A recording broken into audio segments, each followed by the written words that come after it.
Seraphine Voss had been standing in the center of the Great Hall for 4 minutes, and nobody had looked at her once.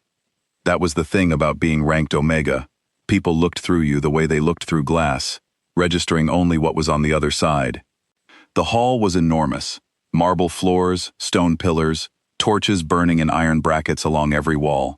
43 witnesses sat in tiered seats along the sides, most of them in formal council robes, most of them already bored.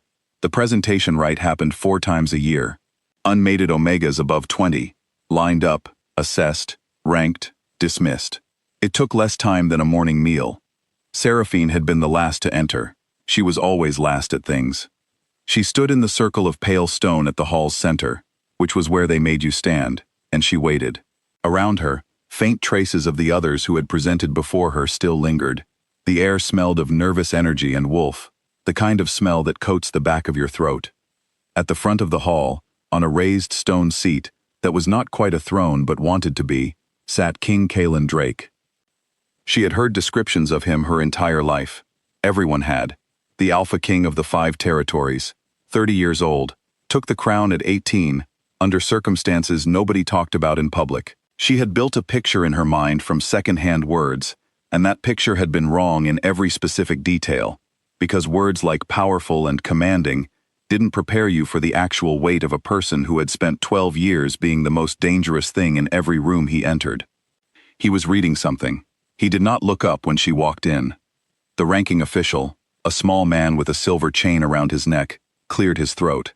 Seraphine Voss, age 22, no pack affiliation, presenting for assessment.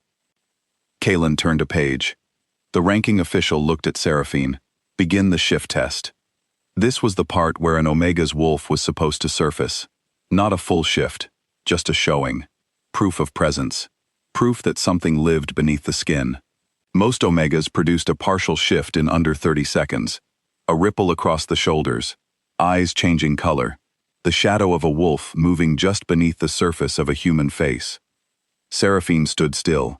She had been standing still inside herself for 6 years, in the place where Mira used to answer.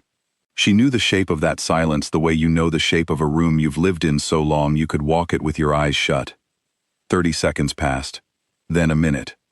The man with the silver chain made a small note on his parchment. Cailan looked up. He looked at her the way you look at something that has appeared in the wrong place. Briefly, without much interest, already deciding it didn't matter. His eyes were dark, the kind of dark that doesn't warm, and they moved across her face in less than 2 seconds before he looked at the official and said one word. Weak. The scribe's quill scratched. The mark went into the file. The doors at the far end of the hall opened. She was meant to leave. She turned. She took 3 steps toward the doors. Then his hand closed around her wrist. She didn't know he'd moved. He was fast, the way large things sometimes are fast. Wrongly, against what your eyes expect. And he was behind her before she registered the sound of his footsteps, and his fingers wrapped around her wrist, and he said, low and near her ear, "You're walking the wrong direction." She opened her mouth to explain that the exit was ahead of her. The air changed. It didn't shift gradually. It changed the way a room changes when a window breaks. Instantly. Completely. In every corner at once. A pressure settled over the hall, thick and warm, and Seraphine felt it move through her the way a sound moves through water, touching everything. Cailan released her wrist. He stepped back. 1 step, then 2, and his face had gone very still, the kind of still that isn't calm, the kind that is what happens before calm becomes impossible. She looked at her own wrist. The skin was warm where he had touched it. Neither of them spoke. 43 witnesses sat in their tiered seats and did not breathe. The scribe's quill had stopped moving. He told her 3 hours later, in a room with no windows, that she would stay. He told it to the wall above her left shoulder. He was very good at speaking to the people in the room while addressing the architecture. The bond is real, he said. I won't pretend otherwise, but I won't honor it. She waited. You'll remain in the palace while I find a legal mechanism to dissolve it. You'll be protected. You won't be bothered. What happens to my rank? She said. It stays as written. She looked at him. He looked at the wall. What am I supposed to do? She said. while you find this legal mechanism." He said nothing. She took a room in the servants' wing. Nobody told her to. Nobody told her not to. She had spent 22 years learning to read which spaces people meant to leave empty, and she moved into them quietly, and she had never yet been wrong about which ones would hold her. The 6 days that followed were quiet. She learned the palace by its sounds.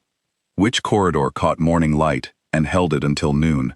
Which staircase the king used at dawn when he wanted to avoid his own court, which he did, more often than anyone seemed to realize?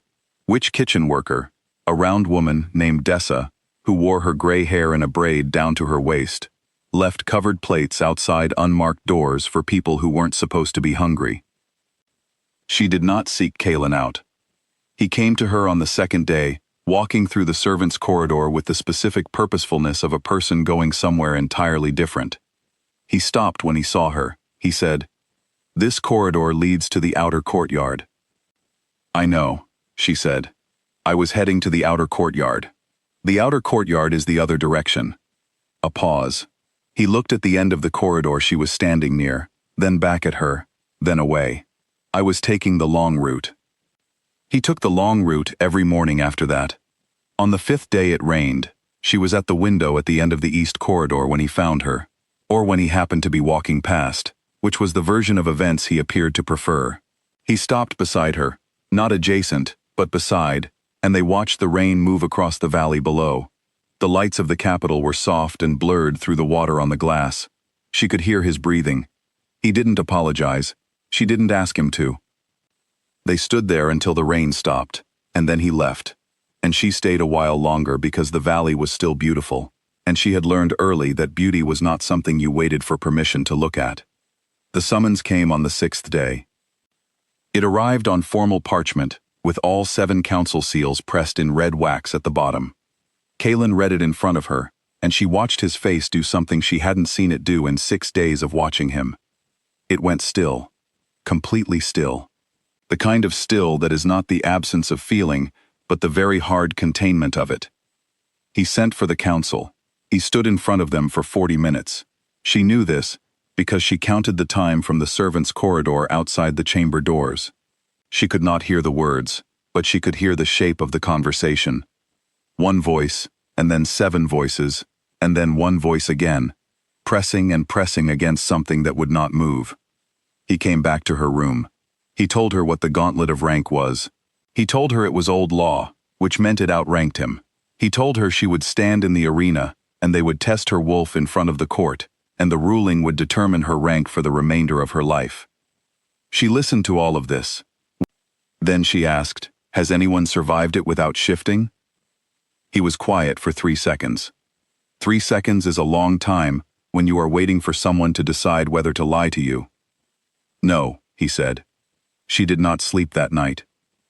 She sat in the dark of her small room, and she went to the place inside herself where Mira had been silent for 6 years, the place that had felt like an empty room for so long she had half convinced herself it was, and she sat there in the dark of her own interior and she waited. Something stirred.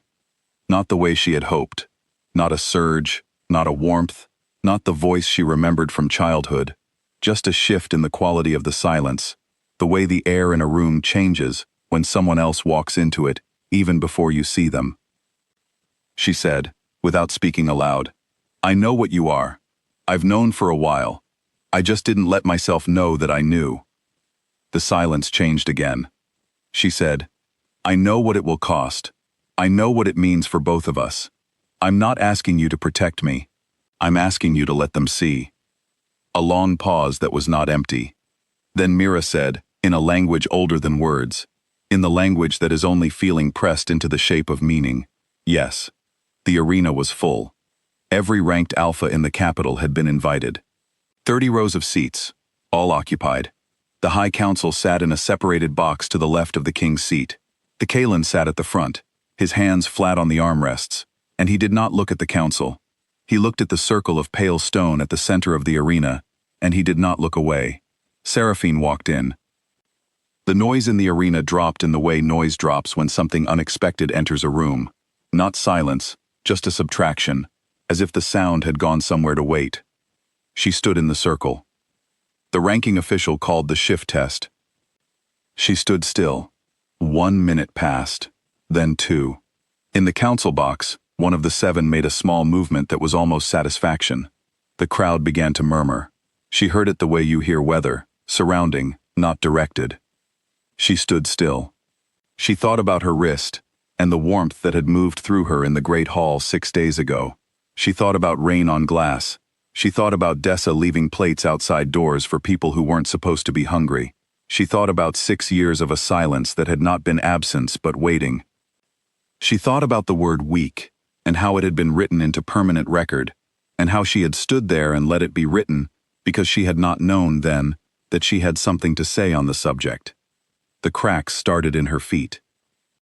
They moved outward through the stone floor in a perfect ring around her, thin and exact, like something breathing beneath the surface. The temperature dropped, not cold, but pressure, dense and old, the kind of pressure that makes the air feel like it has more substance than usual, like it is made of something heavier than air. The 8 alphas stationed at the outer ring of the arena took 1 step back. They did not decide to. Their bodies simply moved, the way bodies move when something more fundamental than decision is happening. And then Mira rose. She came up through Seraphine the way a tide comes in, not rushing but inevitable, filling every space, lifting everything that could be lifted. And the shift happened, and what stepped into the gauntlet arena was not the wolf anyone had a name for. She was white. Not the white of snow or cloth or light, the white of very old things, the white of the thing that was there before other things were named. She was large in the way that makes words like large seem too small. She stood in the cracked circle and opened her eyes, and they were gold, the kind of gold that is not a color but a temperature, and every bonded wolf in the 5 territories felt the moment she opened them.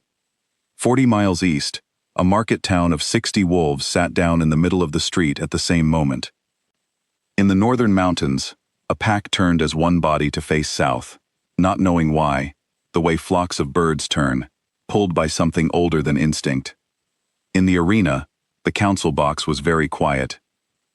She was herself again by the time Kaelin came to find her.